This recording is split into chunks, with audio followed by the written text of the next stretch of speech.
रसिकांनो, दोस्तांनो, नमस्ते. आपल्या सर्वांना शुभ दिवस. आपल्या आयुष्यात पुस्तके वाचण्याचे फायदे. संयम शिकवतो.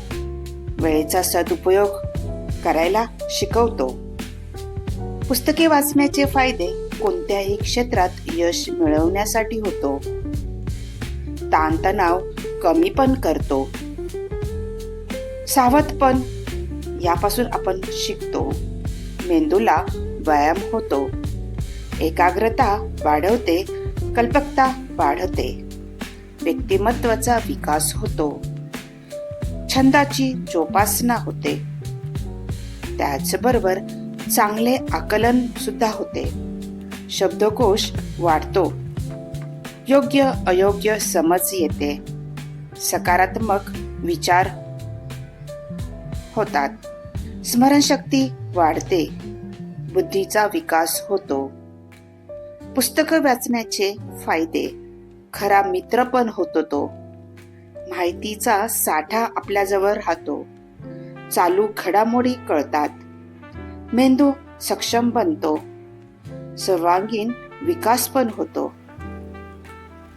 पुस्तके वाचण्याचे फायदे होतात. सर्वांगीण विकास होतो तर चांगले संस्कार पण होतात. यामुळे आपले संवाद कौशल्य पण वाढते. एक चातुर्यता वाढते. वेळेचा सदुपयोग कसा करावा तेही आपल्याला फायदा होतो. संवाद कौशल्य, विचार कौशल्य, संयम पण शिकवतो. भाषा अभ्यास, हजरजबाबीपणा पण शिकवतो. समजूतदारपणा, मार्मिकता, चांगले संस्कार. पुस्तके वाचण्याचे फायदे होतात. सावधपणा, मेंदूला व्यायाम. एकलकोंडेपणा घालवतात. ताणतणाव पण कमी करतात. माहितीची साठी खरा मित्र पण होतो. ज्ञानबुद्धी, बुद्धी विकास, स्मरणशक्ती वाढते. पुस्तके वाचण्याचे फायदे खूप आहेत. नक्की विचार करा. चला, आजही आपल्यासाठी सुंदर विचारांची ही शिदोरी, ही मालिका अशीच पुढे घेऊन आले आहे. चला, करूया सुंदर विचारांना जगण्यासाठी सुंदर विचार. आयुष्यात शब्दापेक्षा विश्वासाला जास्त किंमत असते. म्हणून कधीच कोणाचा विश्वास तोडू नका.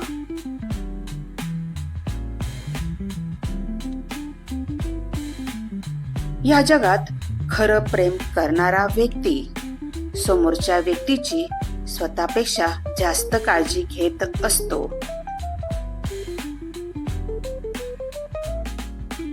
कधी कधी जीवनात चूक ही समोरच्याची छोटीशी असते, पण आपल्या विश्वासाला गेलेला तडा हा मोठा असतो.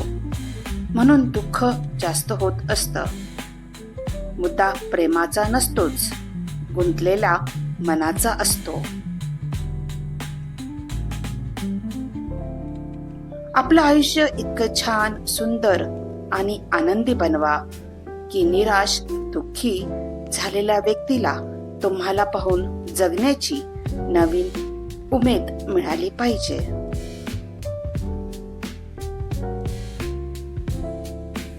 जीवनात प्रत्येक गोष्ट मनासारखी होत नसते. म्हणून सुखापेक्षा समाधान शोधा. आयुष्य खूप आनंदात जाईल. या कलियुगात माणसं जोडण्यापेक्षा आता माणसं ओळखणं हे जास्त महत्वाचं आहे. आयुष्यात हरलात म्हणून आयुष्याचा अंत कधीच होत नसतो. सुरुवात ही कधीही आणि कुठूनही करता येत असते.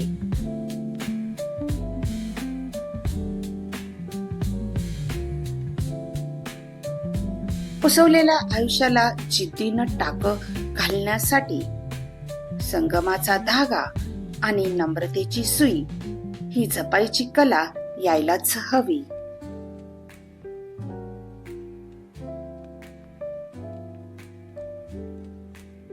आयुष्यात कधीच कोणावर जास्त अवलंबून राहू नका, कारण अंधार पडल्यावर स्वतःची सावली देखील सोडून जाते. एक सरळ चालणारी रेल्वे सुद्धा गरजेनुसार, वेळेनुसार आपली पटरी बदलत असते. आपण तर माणसं आहोत, त्यामुळे आयुष्यात आलेली चांगली माणसं सुद्धा गरजेनुसार, वेळेनुसार बदलली तर फार वाईट वाटून घ्यायचं नाही.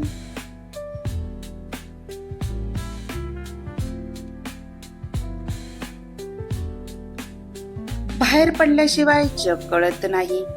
मीपणा सोडल्याशिवाय माणसं जुळत नाहीत.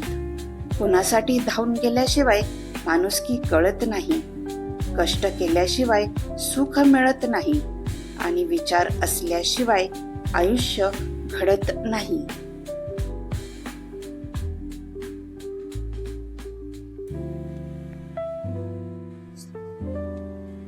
व्हिडिओ आवडला असेल तर लाईक, शेअर आणि सबस्क्राईब नक्की करा.